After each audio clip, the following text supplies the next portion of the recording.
అందరికీ నమస్కారం. నా పేరు Durga. Welcome to my YouTube channel కథా కాలక్షేపం. Listen to the reading.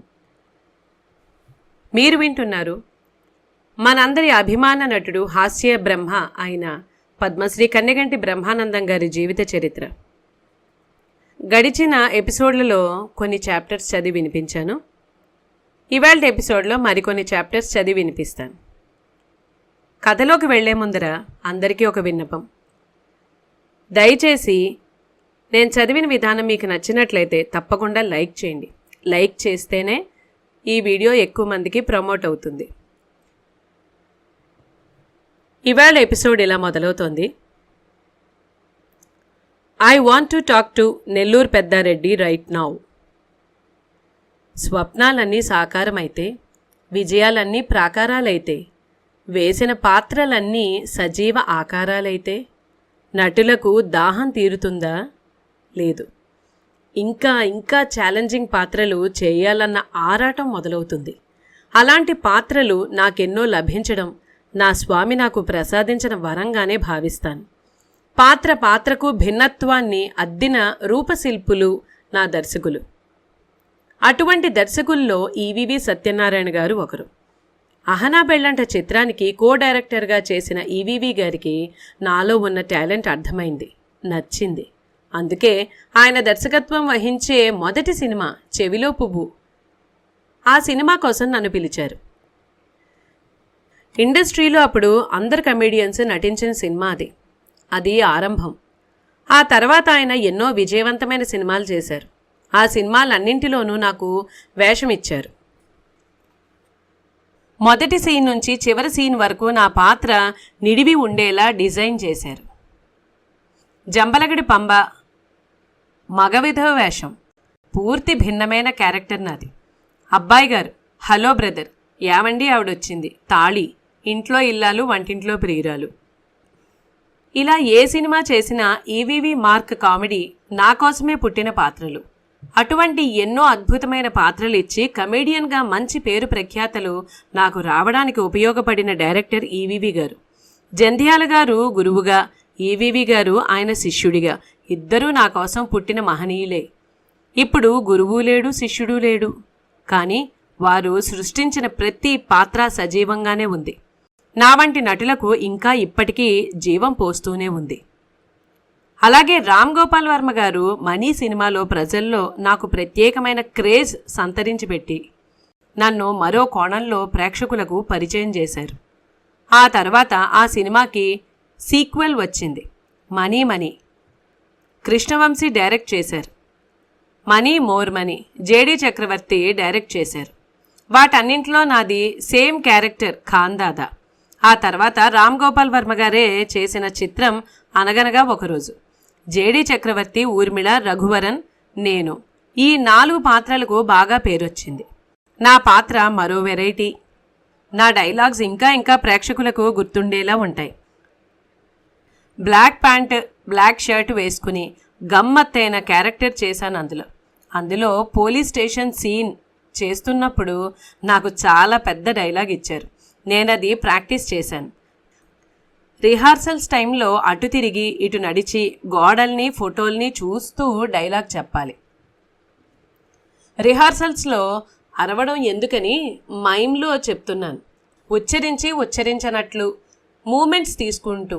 అది చూసి రాముగారు, బ్రహ్మానందం గారు, ఒక పని చేయండి, ఆ పెద్ద డైలాగ్ మొత్తం కట్ చేసేసి చివర ఆ ఒక్క సింగిల్ డైలాగ్ మాత్రమే టేబుల్ మీద కూర్చుని చెప్పండి అన్నారు. నాకు అర్థం కాలేదు.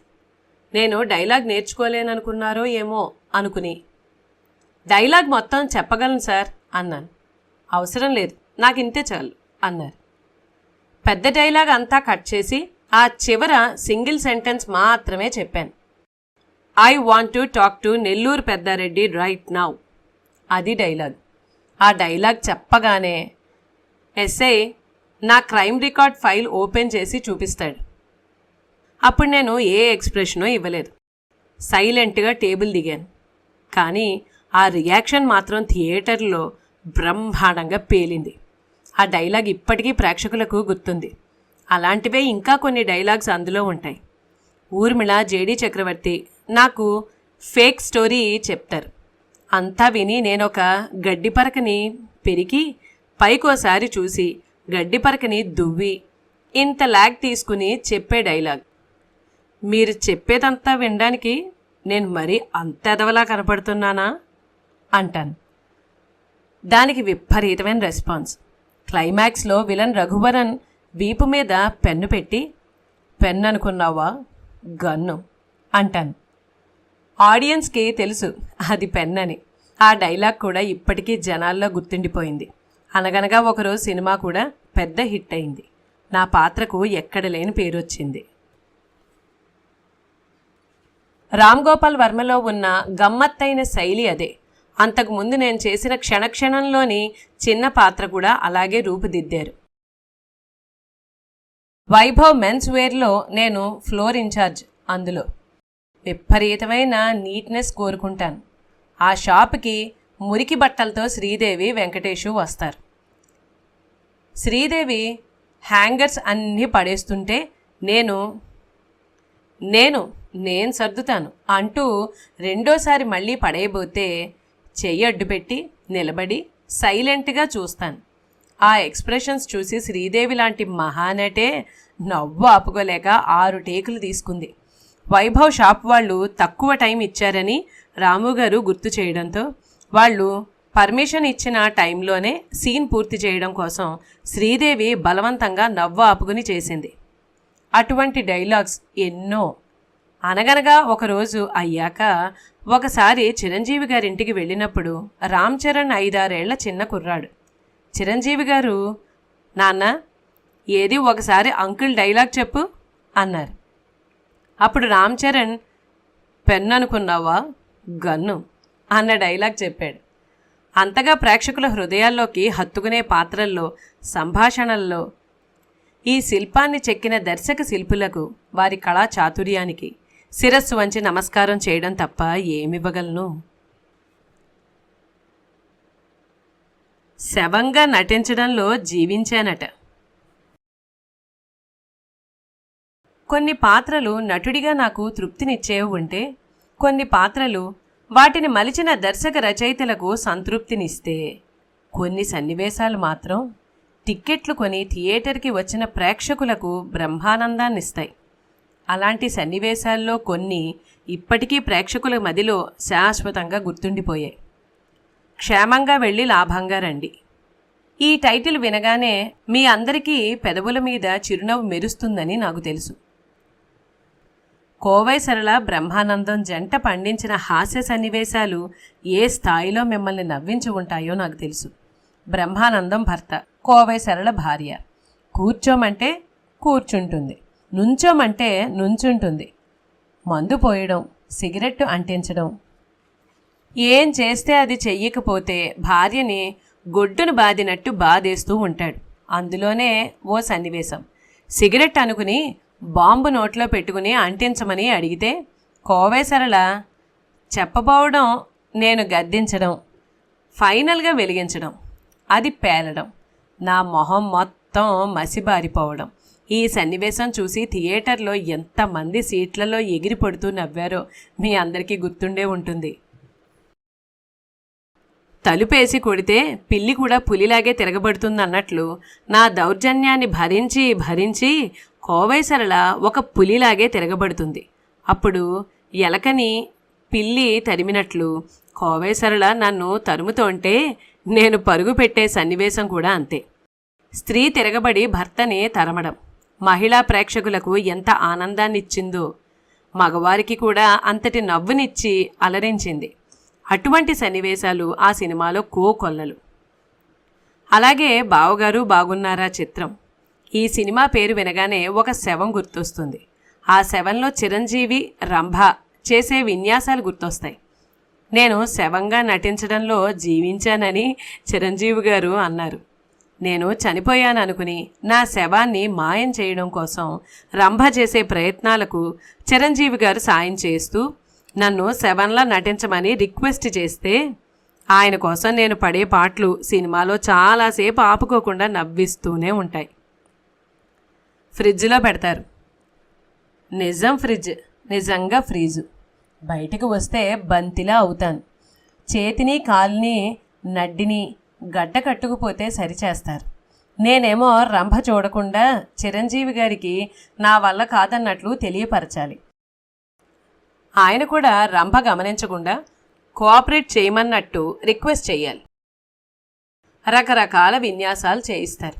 నేను దెయ్యం చూసినట్టు చూస్తే రంభ భయపడి చూడు చూడు శవం దెయ్యంలా చూస్తోంది అని చెప్తుంది. నా ఎక్స్ప్రెషన్స్ కనిపించకుండా చిరంజీవి గారు నల్ల కళ్ళజోడు పెడతారు.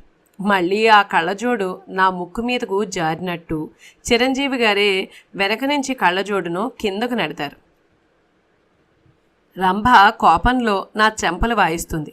కళ్ళు ఆర్పకూడదు, దెబ్బ తగిలినట్టు కనిపించకూడదు, నొప్పి భరించలేక అరవకూడదు. చిరంజీవి గారికి నా గోడు కేవలం ఎక్స్ప్రెషన్స్తోనే వెళ్ళబోసుకోవాలి. ఇటువంటి ఛాలెంజింగ్ రోల్ చేయడం, చిరంజీవి గారు నువ్వు ఇలా చెయ్యి, నేను అలా చేస్తాను అని సలహాలిస్తూ పూర్తి చేయడం. ఆ సన్నివేశానికి నాకు చాలా పేరు రావడం. అంతటి గమ్మత్తైన సన్నివేశం సృష్టించిన దర్శకుడు జయంత్ సి పరాంజీ. అల్లుడా మజాక. ఇందులో నాది లేడీ గెటప్. లేడీ డబ్బింగ్ ఆర్టిస్ట్తోనే నా వాయిస్కి డబ్బింగ్ చెప్పించారు ఈవివి సత్యనారాయణ గారు. ఇందులో నేను లేడీ గెటప్తో చేసే కామెడీ అంతా ఒక ఎత్తు. హాస్పిటల్లో నన్ను చెకప్ చేయడానికి ఒక నర్సు రూమ్లోకి తీసుకెళ్లే సన్నివేశం ఒక ఎత్తు. ఆ సన్నివేశంలో నిజం తెలిసిపోతుందని నేనేమో వద్దంటాను. నర్సు మాత్రం ఏం పర్వాలేదంటుంది. ఇంత చెప్పినా వినకుండా ఆ చీర అలా పైకెత్తి కెవ్వున అరుస్తుంది. ఆ అరుపులో జత కలుపుతూ ప్రతి థియేటర్లో కొన్ని లక్షల గొంతులు అలాగే అరవడం. అంటే కామెడీకి పరాకాష్ఠ చూపించిన దర్శకుడు ఈవీవి గారు. మాస్ సినిమాలు ఎన్నో తీశారు. ఆయన నా మీద ఉంచిన నమ్మకానికి న్యాయం చేయడం నా విధిగా భావించి ఏ పాత్ర ఇచ్చినా చేసేసి సభాష్ అనిపించుకునేవాడిని. ఇంతగా నవ్వి ఇంతగానో ఏడ్పించి ఎక్కడున్నాడు ఆ మహానుభావుడు. ఇదంతా కామెడీ. ఇక అమ్మ సినిమాలో నేను నటించిన ఒక సన్నివేశం నా నటనకి ఎన్నో ప్రశంసలు తెచ్చిపెట్టింది. ఆ చిత్రంలో దూరదర్శన్లో నేను మిమిక్రీ చేసే పాత్ర వేశాను. నా పర్ఫార్మెన్స్ స్టార్ట్ అయ్యాక మా అమ్మ చనిపోయిందన్న న్యూస్ వస్తుంది. అంత దుఃఖంలో కూడా నేను ప్రేక్షకులని నవ్వించాల్సిన సందర్భం అది. ఆ సన్నివేశం చేస్తూ నవ్విస్తూ ఏడుపు దాచుకుంటూ నేనిచ్చిన పర్ఫార్మెన్స్కి ప్రేక్షకుల ప్రశంసలతో పాటు రాష్ట్ర ప్రభుత్వం ఇచ్చే నంది అవార్డు కూడా వచ్చింది. సువర్ణ హస్త కంకణాన్ని బహూకరించి 6 అడుగుల పొడవు 4 అడుగుల వెడల్పు ఉన్న ఒక సన్మాన పత్రం మీద అక్షరాల్ని నగల్లో పొదిగే రవ్వలతో అతికించి అద్భుతంగా ఆవిష్కరించారు. ఎన్నని చెప్పను, ఈ జీవితం ఇలా సాఫల్యం అవుతుందని కలలో కూడా ఊహించని నేను ఇన్ని సత్కారాలతో అభిషేకించబడటానికి కారణం ఎవ్వరు? నా స్వామి వెంకటేశ్వరుడే గదా నా జీవితాన్ని రచించింది. స్వామి, ఇన్ని నే గడిపిన దినాల పన్నిన వ్యూహాన నిన్నెక్కడ కలుసుకుని నానో స్మృతికి రాదుగాని నీవు లేవను వట్టి కాలం అన్నదియు నాకు లేదు. నీతో కలిసి త్రాగని మధుపాత్రయున్నూ లేదు. ఎక్కడో చదివిన వాక్యాలు ఇక్కడ సవినయంగా సమర్పించుకుంటున్నాను మహాప్రభు. ఆ చప్పట్లే కదరా అవార్డులు రివార్డులు. జ్ఞానదీపం ప్రపంచాన్ని మనకు చూపిస్తుంది, మనల్ని ప్రపంచానికి చూపిస్తుంది. ఆ జ్ఞానం విద్వత్తు వల్ల వస్తుంది, ఆ విద్వత్తు కృషి వల్ల వస్తుంది, ఆ కృషి పట్టుదల వల్ల వస్తుంది. ఇన్ని దశలు దాటిన తర్వాతే జ్ఞానదీపం ప్రకాశిస్తుంది. ఆ వెలుగులో లోకానికి మనం కనబడతాం. మన ప్రతిభ కనబడుతుంది, మన దీక్ష కనబడుతుంది, మన పేరు వినబడుతుంది. ఈ సుదీర్ఘ ప్రయాణంలో, ఈ చలనచిత్ర ప్రస్థానంలో నా అడుగులు ముందుకు పడటమే తప్ప ఏ నాటికి తప్పటడుగు పడటం కానీ వెనకడుగు పడటం కానీ జరగలేదు. అది ప్రేక్షకులు గుర్తించారు, పత్రికలు గుర్తించాయి, రకరకాల మాధ్యమాలు గుర్తించాయి, సాంస్కృతిక సంస్థలు గుర్తించాయి, విదేశాలు గుర్తించాయి, ప్రభుత్వము గుర్తించింది, రాష్ట్రం, స్వదేశం, విదేశం అన్నీ గుర్తించి పురస్కారాలతో పునీతం చేశాయి. జాతీయ స్థాయి నుంచి అంతర్జాతీయ స్థాయికి నవ్వు నన్ను నడిపించింది. ప్రేక్షకులు హాస్యానికి వేసే పీఠం విశాలమైంది. వారి హృదయమంతా. సన్మానాలు, పురస్కారాలు, బహుమతులు ఇవన్నీ దృశ్య స్మృతులు. కీర్తిని ద్విగుణీకృతం చేసే సోపానాలు, ప్రతిష్టని పదిలంగా దాచే ఖజానాలు.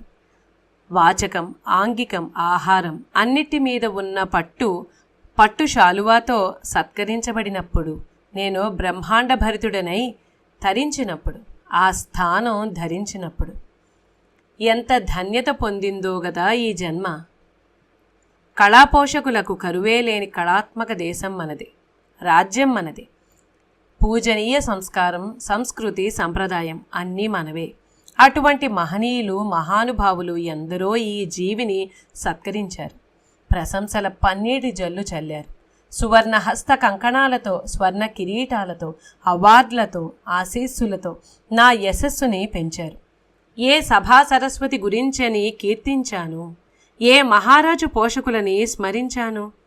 పాలకొల్లులో మొదలైన సన్మాన పర్వం ప్రపంచ స్థాయిలో Guinness book of world record దాకా విస్తరించడం వెనక నా ప్రతిభ కన్నా నా స్వామి శ్రీ వెంకటేశ్వర స్వామి సంకల్పమే ఉందని సవినయంగా విన్నవించుకోవడం తప్ప ఇంచుక మాత్రం గర్వించనుగాక.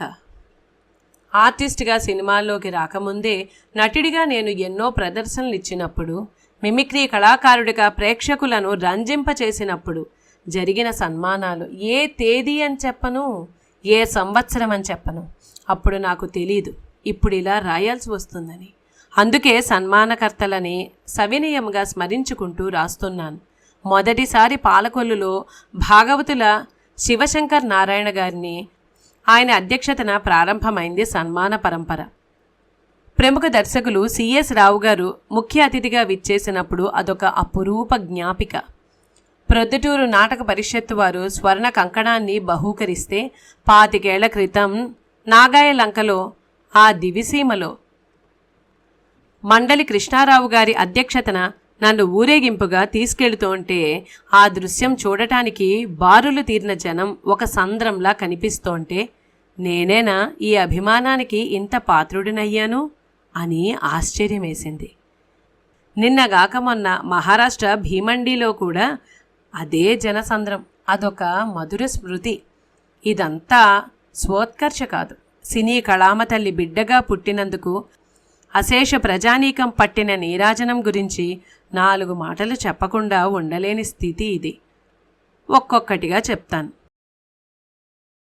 భారత ప్రభుత్వంచే పద్మశ్రీ అవార్డు, ప్రపంచంలోనే అత్యధిక చిత్రాల్లో నటించినందుకు గిన్నీస్ బుక్ ఆఫ్ వరల్డ్ రికార్డ్స్లో స్థానం,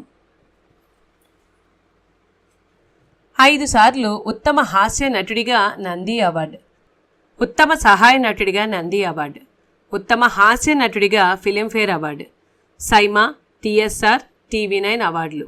ముంబై దగ్గర భీమండిలో సువర్ణ హస్త కంకణం తొడిగారు. ఆర్ఎస్ బ్రదర్స్ వారు కనకాభిషేకంతో పాటు స్వర్ణ కంకణం. సత్తెనపల్లి నేను పుట్టి పెరిగిన ఊరు, ఊరేగింపుతో తీసుకెళ్లి స్వర్ణహస్త కంకణం తొడిగి కనకాభిషేకం చేశారు. కోడెల శివప్రసాద్ గారి ఆధ్వర్యంలో నరసరావుపేటలో స్వర్ణ కంకణమే గాక కనకాభిషేకం కూడా చేశారు. నరసరావుపేట కొపురపు కవుల సభల్లోనూ స్వర్ణ కంకణం. తెనాలిలో ఈవీవి గారు, భరణి గారు అతిథులుగా ఉన్నప్పుడు పౌర సన్మానం, స్వర్ణ కిరీటం, స్వర్ణ కంకణంతో సత్కరించారు. వైకే నాగేశ్వరరావు గారి సంస్థ తరపున అక్కినేని గారి పేరిట గోల్డ్ మెడల్ ప్రదానం జరిగింది.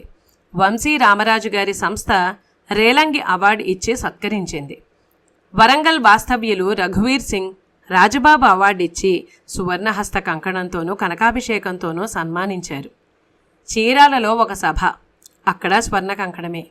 ఇక మంత్రాలయం శ్రీ రాఘవేంద్ర స్వామి సన్నిధినందు శ్రీ రాఘవేంద్ర స్వామి రూపులో ముద్ర వేసినటువంటి బంగారు గొలుసు బహూకరించారు. ఇక విశాఖపట్నంలో ఎన్నో సన్మానాలు జరిగాయి. అక్కడ మధుర జ్ఞాపకం ఒకటి, నా గురువుగారైన జంధ్యాల గారి అవార్డుతో పాటు స్వర్ణ కంకణం కూడా బహూకరించడం. 2022 ఫిబ్రవరిలో రమణమూర్తి గారని జర్నలిస్ట్ అసోసియేషన్ తరపున నన్నొక వాహనంలో ఊరేగింపుగా తీసుకువెడుతూ ఒక రథం మీద తప్పెటగుళ్ళు, కోలాటాలు, మేళతాళాలతో బీచ్ రోడ్డున తీసుకెళ్లడం ఒక మధుర స్మృతిగా గుర్తిండిపోయింది. వనపర్తి 400 సినిమాలు పూర్తి చేసిన సందర్భంగా సన్మానించి సువర్ణ హస్త కంకణాన్ని అందించారు. ఇక కళాపోషకులు శ్రీ సుబ్బిరామిరెడ్డి గారు వైజాగ్లోనే 14 సార్లు సన్మానించారు. హైదరాబాద్లో కూడా సువర్ణహస్త కంకణంతో సత్కరించారు. ఆయన కళాపీఠం తరపున జరిగిన సన్మానంలో వీణని బహూకరించారు. వరంగల్లో ఆంధ్ర చార్లీ చాప్లిన్ బిరుదు ప్రదానంతో పాటు సువర్ణహస్త కంకణమే గాక నా రూపాన్ని ఇత్తడి విగ్రహంగా మలచి 6 అడుగుల ఎత్తుతో ఫ్రేమ్ కట్టించి మరీ ఆవిష్కరించారు. రాజమండ్రిలో ఆర్యవైశ్య సంఘం వారు సువర్ణహస్త కంకణం తొడిగారు. బెంగుళూరు తెలుగు సంఘం వారు సువర్ణహస్త కంకణం, అభినందన సంస్థ వారు సువర్ణ కిరీటం, సువర్ణ కంకణం. సంజయ్ కిషోర్ 2 సార్లు కనకాభిషేకాలు, 1 సువర్ణ కంకణం. గుంటూరు భాష్యం కాలేజీలో 3 సార్లు సువర్ణహస్త కంకణాలు. పద్మమోహన సంస్థ వారి సన్మాన సభలో స్వర్ణ కంకణం. విజయవాడ డాక్టర్స్ అసోసియేషన్ స్వర్ణ కంకణం అవార్డు. మచిలీపట్నం దయానంద కాలేజీలో సన్మానం, స్వర్ణ కంకణం. ఈ జీవితంలో ఎన్నో పురస్కారాలు పొందినా విశ్వకర్మ వంశంలో పుట్టినందుకు గర్వించదగిన సన్మానం ఒకటి దక్కింది. విజయవాడ విశ్వకర్మ సంఘం వారి తరపున విరాట్ విశ్వకర్మ జయంతి సందర్భంగా విరాట్ విశ్వకర్మ మహాయజ్ఞం జరిపించి అక్కడ నాకు ఎక్కడా జరగని రీతిలో సన్మానించారు. నన్నొక పెద్ద సింహాసనం మీద కూర్చోబెట్టి నా పాదాలను ఇత్తడి పళ్ళెంలో పెట్టి ముందు మంచినీళ్లతో, ఆ తర్వాత కొబ్బరి నీళ్లతో, ఆ తర్వాత పాలతో ప్రక్షాళన చేసి వేదాశీర్వచనం జరుగుతూ ఉండగా, సన్నాయి వాయిద్యాలు మోగుతూ ఉండగా నా కాలికి గండపెండేరం తొడిగారు. శ్రీమతి ఒక బహుమతి. నది వెళ్ళి సముద్రంలో కలిసి అదృశ్యమైనట్టు నా భార్య నా జీవితంలోకొచ్చి నాలో కలిసిపోయింది. ఆ నదీ సాగర సంగమాన్ని ఎవరు వేరు చేయగలరు? పూల పరిమళం వెళ్ళి గాలిలో కలిసినట్లు నా భార్య నా సంసార జీవితంలో ఇమిడిపోయింది. పరిమళాన్ని, గాలిని ఎవరు వేరు చేయగలరు? ఇది రాసేనాటికి నా పెళ్ళై 45 సంవత్సరాలు. ఎంత సంసార జీవితం గడిచిపోయినట్టుంది, ఎంత అనుభవసారం గడించి ఉంటాము. నాకు అర్థం మిళితమై వాగర్థమైనట్టు, మాటకు అర్థం తోడైనట్టు, భార్యకు భర్త తోడైతేనే శివుడైనా నెత్తిన పెట్టుకోక ఏం చేస్తాడు? శ్రీహరైనా గుండెల్లో దాచుకోక ఎలా ఉంటాడు? నేనెంత? నేను లక్ష్మి అలాగే కలిసిపోయాం. లక్ష్మి భోజ్యేషు మాత, నామేషు లక్ష్మి, రూపేచ లక్ష్మి. అలంకారాలు, అతిశయోక్తులు కాదు, నిజం. ఆమె నా భార్య అవ్వడం నిజంగా నా అదృష్టం. ఎవరో కన్నబిడ్డ, నేనంటే తెలియని బిడ్డ నన్ను నమ్ముకుని నా ఇంటికి వచ్చింది. ఉన్నత సంస్కారం, ఉన్నంతలో సంసారం సర్దుకుపోయే మనస్తత్వం. పుట్టెడు కష్టాలను చూసింది, పుట్టెడు తేనెలాంటి మధురమైన జీవితమూ చూసింది. రెంటిని సమానంగానే తీసుకుంది, అది విశేషం. పాలేటి వారి కుటుంబంలో పుట్టింది. వాళ్ళ నాన్నగారికి 100 ఎకరాల మామిడి తోటలుండేవి. ఆయన పేరు పాలేటి రాజారావు గారు. పేరుకే కాదు, వ్యక్తిత్వంలోనూ రాజారావు గారు రాజావారే సుమా. దాతృత్వం ఆయన గుణం. ఊళ్ళో ఎవరైనా బీదాబిక్కి పెళ్లి చేసుకునేప్పుడు ఆయన దగ్గరకు వస్తే ఓ తాళిబొట్టు కానుకగా ఇచ్చి పంపేవారు. ప్రకృతి వైపరీత్యాల వల్లనైతేనేమి, ఎముకలు లేని చేతితో దానాలు చేయడం వల్లనైతేనేమి ఆస్తులన్నీ హరించుకుపోయినా ఆ స్థితిలో కూడా ఏదో ఒకటి ఇచ్చి పంపాలనే మనస్తత్వం ఆయనది. లక్ష్మీ వాళ్ళు 3 అన్నదమ్ములు, 4 అక్కా చెల్లెళ్ళు. చాలా పెద్ద కుటుంబం. అటువంటి కుటుంబ నేపథ్యం నుంచి వచ్చింది కాబట్టి నేనెప్పుడూ తొందరపడి నోరు జారకుండా చూసుకునేది. ఏనాడు ఈనాటికి మాటని ఎరగను, చెయ్యెత్తి ఎరగను. కోపం వచ్చేది తినడం మర్చిపోయినప్పుడు, ఆరోగ్యం గురించి పట్టించుకోకుండా పనులన్నీ నెత్తిన వేసుకున్నప్పుడు. మందలించేవాణ్ణి సున్నితంగా. ఈ రకమైన కోపతాపాలే తప్ప నిజం కోపం ఏనాడు రాలేదు నాకు. ఇంత సుదీర్ఘమైన సంసార జీవిత ప్రయాణంలో ఏనాడు నాకిది కావాలి, నేను ఈ బంగారం కొనుక్కుంటాను, ఆ చీర కొంటాను అని అడిగిన సందర్భమే లేదు. ఈషన్ మాత్రం అతిశయోక్తి లేకుండా చెప్తున్నాను. ఉందేమో, అడిగి ఉండొచ్చేమో అనే సందర్భం కూడా లేదు. లేదుగాక లేదు. అందుకు కొంత రీజన్ కూడా ఉంది. ఆమె నోరు తెరిచి అడగాల్సిన అవసరమే రాకుండా అన్నీ నేనే కొనిపెట్టేవాడిని, సమకూర్చేవాడిని, ఏ లోటు రాకుండా చూసుకునేవాడిని. ఆమెంటే నాకు గౌరవం, అంతే. అంతే. ఆమెకున్న సంస్కారానికి నమస్కారం చెయ్యని పాండిత్యం ఎందుకు? అటువంటి ఉన్నత వ్యక్తిత్వానికి శిరసు వంచని ప్రతిభా పాటవాలెందుకు? ఇల్లు నందనవనంగా మార్చిన ఇటువంటి ఇల్లాలిపైన వాత్సల్యం చూపించని భర్త ఎంత ఉన్నతుడైతేనేమి, ఎంత అత్యున్నత స్థానంలో ఉంటేనేమి. ఇది పొగడ్త కాదు, ఇవి ప్రశంసలు కావు, నిజాలు ఒప్పుకోవడం అంతే. సహనం ఆమె సౌశీల్యానికి మరింత వన్నె తెచ్చిపెట్టింది. నేను ఆమెని గౌతమ్ని అత్తిల్లో ఉంచి మద్రాసుకు అత్తిలికి తిరుగుతూ ఉన్నప్పుడు, చిన్నవాడైన గౌతమ్ని పెట్టుకుని ఆమె ఒంటరిగా ఉండాల్సి వచ్చినప్పుడు, చాలీ చాలని జీతం వచ్చినప్పుడు, అవసరాలని మించిన ఖర్చులు పెరిగినప్పుడు అన్ని వేళలా సర్దుకుపోవడం ఆమె నైజం. ఇది నిజం. నా విషయాల్లో ఎందులోనూ ఆమె జోక్యం చేసుకుని మాట్లాడేది కాదు. అవసరమైన సలహాలిచ్చేది కాదు. నేను సమస్యల్లో ఉన్నప్పుడు కూడా, ఏమిటి లక్ష్మి, ఏమైందని అడగవేంటి అని అడిగితే, నేను ఏమడిగి ఏం చేయగలనండి, నాకేం తెలుసు, మీరు చదువు విజ్ఞానం ఉన్నవారు, మంచి చెడు అన్నీ మీరే చూసుకోగలరు అని వినయపూర్వకంగా చెప్పేది తప్ప ఎప్పుడూ చర్చించేది కాదు. ఏంటి తెగ పొగిడేస్తున్నాను భార్యని అని అనుకోవచ్చుగాక. ఏ తల్లి కన్నబిడ్డ అని ముందే అన్నాను. నిజమే, ఆ తల్లి కన్నబిడ్డ ఇంకో తల్లి కన్నబిడ్డని ఇంత సహృదయంతో అర్థం చేసుకోవడమే గదా దాంపత్యం అంటే. ఆ దాంపత్యానికి అర్థం ఆమె. అందుకే ఎప్పుడైనా మేము ఫ్యామిలీ ఫోటో దిగేటప్పుడు ఆమెని కుర్చీలో కూర్చోబెట్టి నేను పక్కన నిలబడి పిల్లలిద్దరినీ చెరో పక్కన పెట్టుకుని తీయించేవాణ్ణి. అటువంటి లక్ష్మి బాధపడిన సందర్భం ఒకటి నా ప్రమేయం లేకుండా ఎదురైంది. గౌతమ్ పుట్టక ముందర సంగతిది. ఆమె గర్భవతి అయింది మొదటిసారి. సంతోషపడ్డాం. అప్పటికి పెళ్ళై 4 సంవత్సరాలైంది. ఇంకా పిల్లలు పుట్టలేదని మా అమ్మ వదినల్లో సనుగుడు మొదలైంది. అది లక్ష్మికి తెలుసు. అయినా నాకు చెప్పుకోలేదు, అసలు బయటపడలేదు. అటువంటి సంస్కారం ఆమెది. ఆ సమయంలో లక్ష్మి గర్భవతి అని తెలియగానే నేను సంతోషపడ్డాను. కానీ ఆ సంతోషం 3 నెలలు కూడా లేదు. ఆ గర్భం నిలవలేదు. చాలా బాధపడ్డాం. ఎవరికీ చెప్పలేదు. మళ్ళీ కన్సీవ్ అయ్యింది. మళ్ళీ మాలో ఆశ చిగురించింది. ఈసారి జాగ్రత్తగా ఉండాలని మంచి డాక్టర్కి చూపించాం. అంతకుముందు జరిగిన నష్టం గురించి కూడా చెప్పాం. వారానికి 1 ఇంజెక్షన్ చొప్పున వాడితే ప్రమాదం లేదన్నారు. 5వ నెల వచ్చింది. మా పెద్దక్కగారు మా అమ్మ తర్వాత అమ్మలా చూసుకునేది. వాళ్ళది తెనాలి దగ్గర ఊరు. శ్రీమంతం చేస్తానంటూ స్వీట్లు, పండ్లు, చీర, రవిక అన్నీ పట్టుకుని వచ్చింది. ఆ సమయానికి జనరల్ చెకప్ కోసం నేను లక్ష్మిని తణుకు తీసుకెళ్తున్నాను. వెళ్ళి టెస్ట్ చేయిస్తే పిడుగులాంటి వార్త బయటపడింది. అది గర్భం కాదన్నారు. 3వ నెల వరకు పిండం ఎదిగి ఆ తర్వాత ఎదుగుదల ఆగిపోయింది. వారానికో ఇంజెక్షన్ చేయడం వల్ల అబార్షన్ జరగలేదన్నారు. రేపే సీమంతం.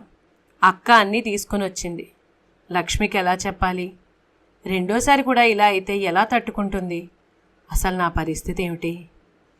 బిడ్డ పుట్టబోతోందన్న ఆనందంలో ఉన్న నాకు ఆశనిపాతంలా తగిలిన ఈ విఘాతానికి కొయ్యబారిపోయాను. ఎలాగో గొంతు పెగుల్చుకొని లక్ష్మితో చెప్పాను. ధైర్యం చెప్పి ఆ క్షణంలో ఆవిడ చూసిన చూపులు ఎంత వేదన, ఎంత రోదన ఉన్నాయో నాకు మాత్రమే తెలుసు. ధైర్యం చెప్పి డిఎన్సీ చేయించి గర్భసంచి క్లీన్ చేయించి ఇంటికి తీసుకొచ్చి అందరితో చెప్పాను. ఆ రాత్రంతా ఇంట్లో అందరూ ఏడుపులు. ఈ సంఘటన లక్ష్మిని విపరీతంగా బాధించింది. ఇటువంటి సందర్భం మళ్ళీ నా జీవితంలోకి రాకూడదని గౌతమ్ లక్ష్మి కడుపులో పడగానే హైదరాబాద్ రామ్నగర్లో ఉన్న ఆమె సోదరి ఇంట్లో ఉంచి మంచి ట్రీట్మెంట్ ఇప్పించాను. ఆ పని మీద హైదరాబాద్ వచ్చినప్పుడే ఆదివిష్ణు గారి పరిచయం, దూరదర్శన్లో మిమిక్రీ చేయడం, జంధ్యాల గారి సినిమాలో అవకాశం రావడం, ఈ కథ అంతా మీకు తెలుసు. సిద్ధు పుట్టాడు. అది ఒక వింత కథ, ఒక దైవీకమైన సంఘటన. అసలు సిద్ధు పుట్టుకే లేదు, అయినా కడుపున పడ్డాడు. అప్పుడు నాకున్న ఆర్థిక పరిస్థితుల దృష్ట్యా గౌతమ్ ఒక్కడు చాలనుకున్నాను. ఉన్నంతలో వాడినే చదివించి ప్రయోజకుడిని చేయగలిగితే నా బాధ్యత సక్రమంగా పూర్తి చేసిన వాడిని అవుతానని అనుకున్నాను. నేను అనుకున్నాను, దేవుడు అనుకోలేదు. సెకండ్ ఇష్యూ గురించి సెకండ్ థాట్ కూడా లేనప్పుడు నాకొకటి తెలిస్తే దైవం ఒకటి తలిచాడు అన్నట్టు లక్ష్మి క్యారింగ్ అని తెలిసింది. వద్దనుకున్నాను. అప్పటికి 3వ నెలే కాబట్టి అప్పుడే అబార్షన్ చేయిస్తే ఏ కాంప్లికేషన్స్ ఉండవని డాక్టర్ చెప్పారు. అబార్షన్ చేయించడానికి సిద్ధపడ్డాను.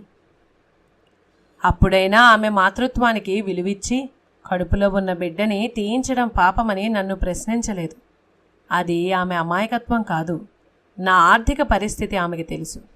ఆ పరిస్థితులను బట్టి సర్దుకుపోయే భార్యకు సర్ది చెప్పాల్సిన అవసరం నాకందుకే రాలేదు. కాలేజీకి సెలవు పెట్టి అబార్షన్ చేయించడానికి తీసుకెళ్దాం అనుకున్నాను. భోర్న వాన మొదలైంది. ఎందుకు వానొచ్చింది తెలీదు. నాకు తెలీదు, పైవాడికి తెలుసు. ఇంటి ముందు నిలబడి వాన వెలిసే వరకు చూద్దాం అనుకున్నాను. ఒక రూట్ నుంచి వెళ్ళవలసిన మా కొలీగ్ రామశాస్త్రి గారని, నాది తెలుగు డిపార్ట్మెంట్ అయితే ఆయనది ఇంగ్లీష్ డిపార్ట్మెంట్. ఆయన మా వీధి గుండా సైకిల్ మీద వెళుతూ ఇంటి ముందున్న నన్ను చూసి అడిగారు, ఏం మాస్టరు కాలేజీకేనా, పదండి అన్నాడు. నేను సెలవు పెట్టినట్టు చెప్పాను. ఎందుకని అడిగారు. నాలో సంఘర్షణ. చెప్పాలా వద్దా అన్న సందిగ్ధం. అప్పటికీ నేను చేస్తున్నది భ్రూణహత్య అన్న పాపభీతి నన్ను ఓ పక్క రంపపు కోతకు గురి చేస్తూనే ఉంది. నన్ను ఎదిరించలేని నా భార్య తలుపు చాటున నిలబడి చూస్తూ ఉంది. రామశాస్త్రి గారు నా ఆప్తమిత్రుడు. చెప్పకుండా ఉండలేకపోయాను. అబార్షన్ కోసమని చెప్పాను. క్షణకాలం నిశ్శబ్దం.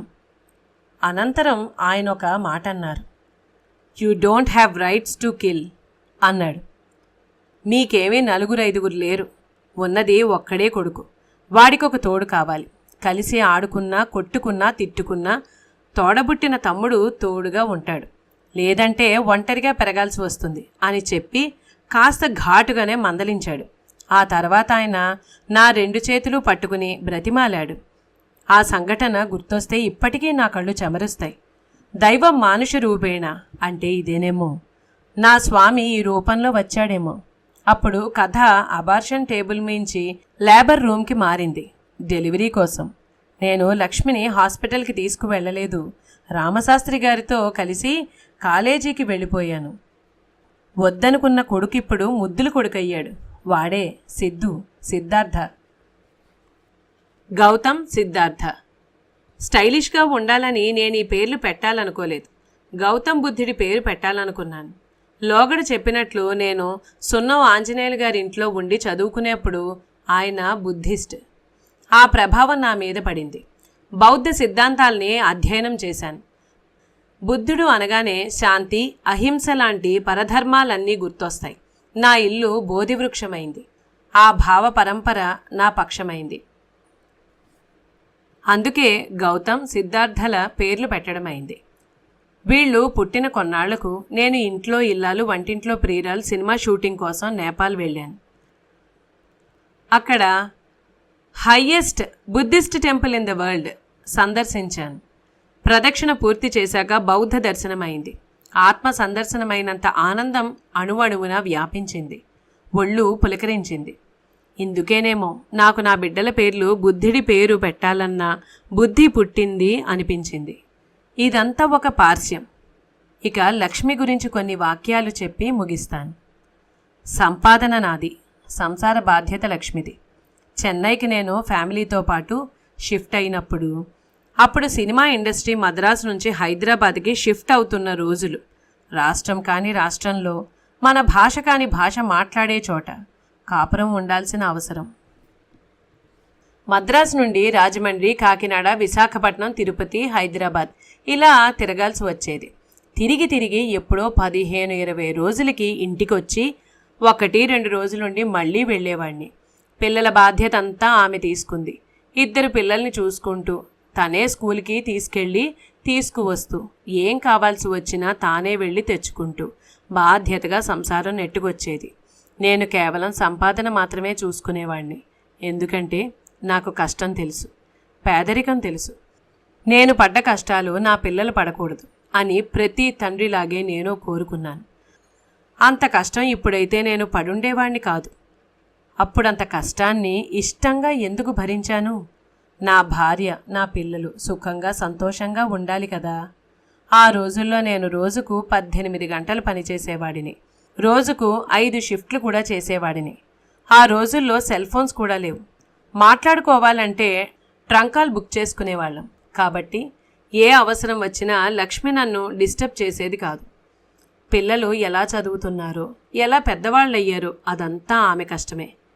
ఆనాటి నుంచి ఈనాటి దాకా ఏనాడైతే వైకుంఠపురంలో నేను వెంకటేశ్వర స్వామి సన్నిధిలో తాళి కట్టానో అదిగో అప్పట్నుంచి ఆమె నా అర్ధాంగయ్యింది, సహధర్మచారిణిగా మారింది.